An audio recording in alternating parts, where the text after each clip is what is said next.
طب انا عندي مشكله دلوقتي، انا ما بعرفش اصحى بدري وما بعرفش اصحى الفجر حتى لو نمت 6 او 8 ساعات.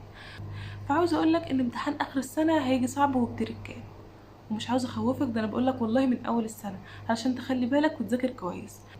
انا مش هجيب مجموع، معرفش مين اللي كانت شاطره وكانت بتطلع الاولى كل سنه ومعرفتش تجيب مجموع، انا هعرف اجيب مجموع؟ اكيد مش عارفه اجيب مجموع. اهلا بيكم ثانويه عامه 2025، اتمنى تكونوا بخير. في الفيديو ده نتكلم عن المشاكل اللي واجهتكم في شهر 8 و9 وازاي تقدروا تتغلبوا عليها، والمشاكل اللي تواجهكم في شهر 10 زي مثلا النوم، التراكمات، ازاي تظبط يومك. كل المشاكل اللي بتدور في دماغك اجابتها في الفيديو ده. ولكن قبل ما تشوف الفيديو ما تنساش تعمل لايك للفيديو وسبسكرايب للقناه وتعمل شير كتير جدا للفيديو. ويلا نبدا الفيديو. اول حاجه نتكلم عنها وهي التراكمات، او انك لسه ما بداتش. عاوزه اقول لك ان التراكمات دلوقتي تقدر تتلم بسهوله جدا، سواء كنت بدات اصلا ومراكم او ما بداتش خالص. ليه بقى؟ لان حرفيا كل اللي اتشرح شابتر 1. شابتر 1 ده انت تذاكره ممكن 1500 مره على مدار السنه، لان كل شامل هتمتحنه هتذاكر فيه شابتر 1. يعني حتى لو حاولت تلمه جنب مذاكره الجديد هيتلمه بسرعه. طب انا عايز اقول لك حاجه، في دلوقتي كام مستر او كام دكتور منزل ورشه عمل شرح الفصل الاول في ورشه عمل، معرفش 3 ايام او 4 ايام، وهيلم لك الشابتر كله. اسمعها ولا اسمع الشرح بتاع الفصل الاساسي؟ بص، هو انا بتكلم لو انت اونلاين. عاوز اقولك حاجه، ان الشرح الاساسي مثلا في 20 او 21 ساعه في الحدود دي، وورشه العمل حرفيا في 5-6 ساعات. انت مش قلقان؟ هو اوكي يشرح لك في ورشه العمل الفصل كله والاسئله وهتحل عليه وكل حاجه، بس بجد لو عايز تجيب مجموع اخر السنه وتذاكر بجد صح من اول السنه، اسمع الفصل كامل. واحنا لسه معانا وقت اصلا تسمع الفصل ال 18 او ال 20 سااعه دول. لو ضغطت نفسك اسبوع تلم فيلم تراكم هتلم الفصل الاول في كل المواد. وهنا انا بتكلم مع اللي لسه مبدأش خالص وبقول له تقدر تلم كل المنهج في اسبوع. وبالمناسبه انا كنت منزله فيديو على القناه ازاي تلم كل المنهج اللي اتشرح في 8 و9 في اسبوع، لينك الفيديو هحطه تحت في التعليق المسبب. طب دلوقتي للي بدأ اصلا بس مراكم، انا عاوز اقول لك ما تقلقش وما تتوترش، كلنا كان عندنا تراكمات. والله انا في شهر 10 كان عندي تراكمات كتير جدا.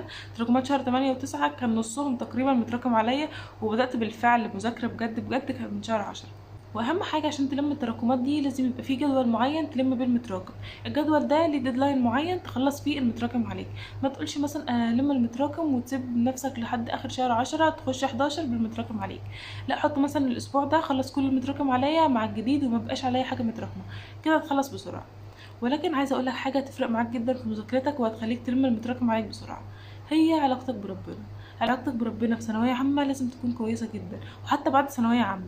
ولكن الحل الوحيد اللي هيحلك كل مشاكلك في ثانويه عامه، هيخليك تذاكر بسرعه وتفهم بسرعه ويخلي لك بركه في وقتك وتوفيق وكل حاجه، هي علاقتك بربنا.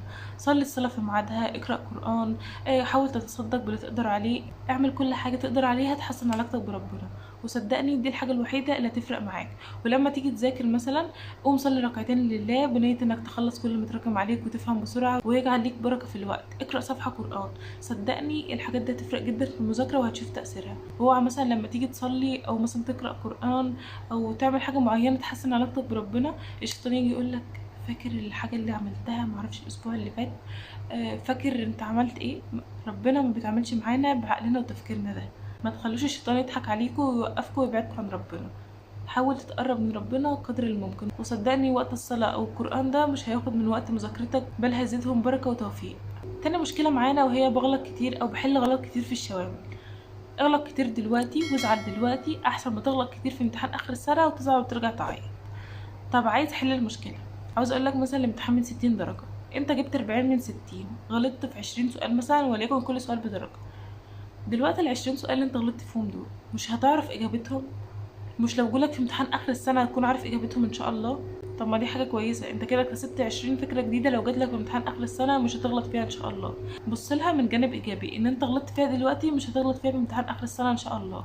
طب ايه سبب ان انا بغلط كتير في الشوامل؟ اكيد طريقه مذاكرتك غلط. طب ودلوقتي ذاكر ازاي صح؟ اول حاجه اسمع الشرح كويس جدا وحاول تركز في كل كلمه المستر بيقولها، سواء كنت بتاخد اونلاين او بتاخد سنتر.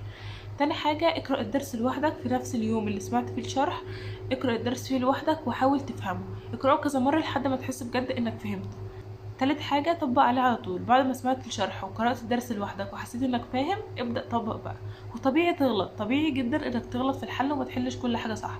ممكن تحل نصهم صح ونصهم غلط، عادي جدا. وبعد ما تحل على الدرس اسمع شرح للحل ده، سواء بقى المستر بتاعك بيحل او ما بيحلش. اكتب اسم الدرس على اليوتيوب وشوف اي مستر بيحل وتتابع معاه. هتقولي طب انا اسمع شرح الحل ليه؟ لان حرفيا كل سؤال هيتحل المستر اللي بيحل معاك هيقولك مثلا فكرة جديدة، هيقولك ليه اختار الاجابة دي، فبالتالي هتثبت المعلومة في دماغك اكتر.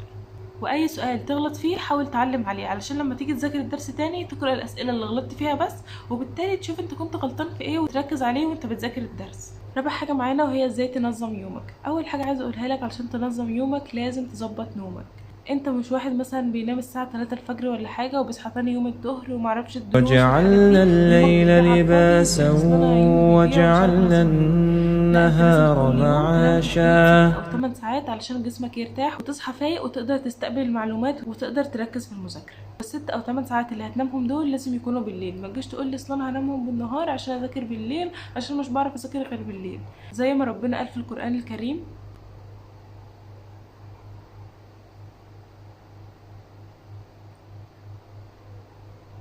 فانت تنام 6 او 8 ساعات دول بالليل وتبدا يومك من بعد الفجر. تصلي الفجر وتبدا مذاكره ان شاء الله، لان جسمنا في الوقت ده الكورتيزون فيه بيكون عالي وتركيزنا بيكون عالي ونقدر نستقبل المعلومات بسرعه ان شاء الله، وتوفيق من ربنا. وزي ما الرسول قال لنا بورك لامتي في بكورها، فان شاء الله تفهم بسرعه وتستقبل المعلومات كويس. هتقولي طب انا عندي مشكله دلوقتي، انا ما بعرفش اصحى بدري وما بعرفش اصحى الفجر حتى لو نمت 6 او 8 ساعات.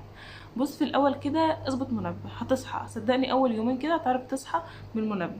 وبعد كده لو حسيت انك مش قادر تصحى او حتى مش بتسمع المنبه زي ما كان بيحصل لي مش بسمعه، فمثلا كنت بخلي ماما هي اللي تيجي تصحيني كل يوم، هي اللي كانت مسؤوله عني تصحيني، واقول لها اوعي تقومي من على السرير غير لما انا اصحى وافوق واروح اغسل وشي وتشوفيني فقت، لان ممكن تصحيني وانا اصحى ارد عليها واكمل نوم عادي. فانت خلي مثلا حد من عيلتك، اخوك، ابوك، مامتك، اي حد من العيله بيعرف يصحى، قول له لو سمحت صحيني ما اعرفش ايه. حاول تتمسكن له كده، هتصعب عليه وهيصحيك.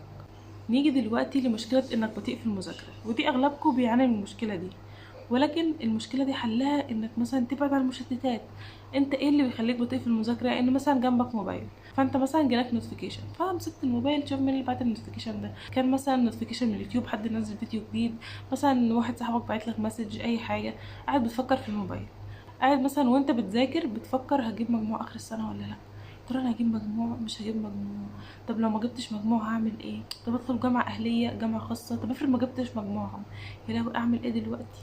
لا بص، حط ايدك على حدك بقى وسيب المذاكره وافضل فكر، وفي الغالب مش هتجيب مجموع ما انت ما ذاكرتش.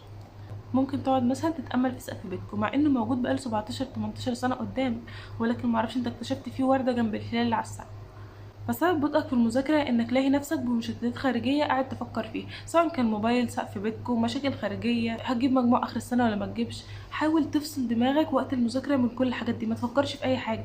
فكر بس انك تخلص الدرس اللي بتذاكره، وبعد ما تخلصه فكر ان شاء الله تفكر في اللي يسمى المكرونة بشاميل، مكرونة بشاميل. ما تديش لمادة اهتمام عن مادة تانية. يعني ايه؟ يعني انا مثلا شاطرة في الانجليش وبحب الانجليش وبعرف احل فيه، ما جيش مثلا اركن الانجليش واذاكر كيمياء عشان مش بحب الكيمياء وافضل اذاكر كيمياء بس وسايبه الانجليش لاخر السنه.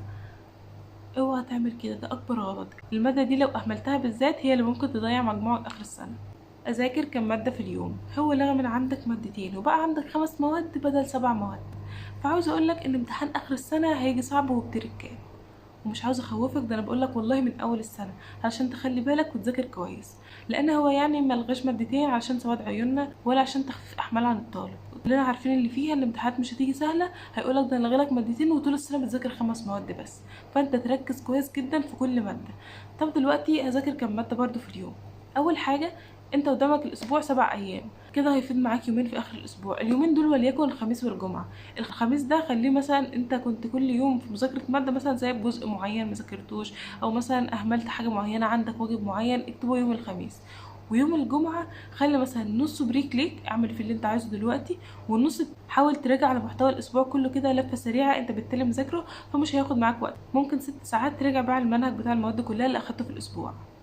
اخر مشكله هنتكلم عنها في الفيديو هي انا مش هوصل لحاجه، انا مش عارفه اجيب مجموع اخر السنه، اصل صاحبي الفلاني بيذاكر 10 ساعات وانا مش بعرف اذاكر ساعتين، اصل انا مقصر جامد ومهما اعمل حاسس ان انا مقصر، انا مش هجيب مجموع. معرفش مين اللي كانت شاطره وكانت بتطلع الاولى كل سنه ومعرفتش تجيب مجموع، انا هعرف اجيب مجموع؟ اكيد مش عارفه اجيب مجموع. عاوزه اقول لكم ان التفكير ده بيجي لنا كلنا، مش انت بس اللي بتفكر كده، ولكن كل دي وساوس شيطان علشان مثلا يلهينا عن العلم والمذاكره، ويخلينا حاسين بيأس وفاقدين الامل وان احنا فاشلين ومش هنوصل لحاجه. او ممكن حتى تكون نفسنا اللي بتأمرنا بالسوء، لان جاي في القرآن وان النفس لأمارة بالسوء. فممكن يكون الكلام ده برضو نابع من جوانا ان احنا مش هنقدر نوصل معرفش ايه. فاستعذ بالله من نفسك واستعذ بالله من الشيطان وابدأ، وابعد اي فكره سلبيه عن دماغك. كل الحاجات دي ما هي الا مجرد وهم، حاجات خياليه. محدش دخل في علم الغيب ومحدش عارف مين اللي هيوصل ومين اللي ما هيوصلش، مين اللي هيجيب مجموع ومين اللي مش هيجيب مجموع. كل اللي عليك اسعى واعمل اللي عليك عشان اخر السنه تكون راضي عن نفسك وعن المجموع اللي هجيبه. من دلوقتي ابدا اسعى تاني، حتى لو ما بداتش، حتى لو متراكم عليك كل المنهج، لو ما تعرفش اي حاجه ابدا من جديد وابدا اسعى. وصدقني ربنا ما بيتعاملش معانا بعقلنا اللي بنفكر فيه ده. اصلا ما بداتش من اول السنه، اصلا ما اعرفش مين اللي بيذاكر 12 ساعه وانا مش عارفه اذاكر. كل اللي المفروض تفكر فيه انك تسعى وتعمل اللي عليك لاخر يوم ثانويه عامه، وان شاء الله ربنا يوفقك ويكبر بخاطرك وتجيب المجموع اللي انت عايزه. فلو وصلت نهايه الفيديو ما تنساش تعملي لايك للفيديو وسبسكرايب للقناه وتعمل شير كتير جدا جدا جدا جدا للفيديو ده عشان يوصل لصحابك ويستفادوا منه. وان شاء الله اشوفكم في فيديو جديد. مع السلامه.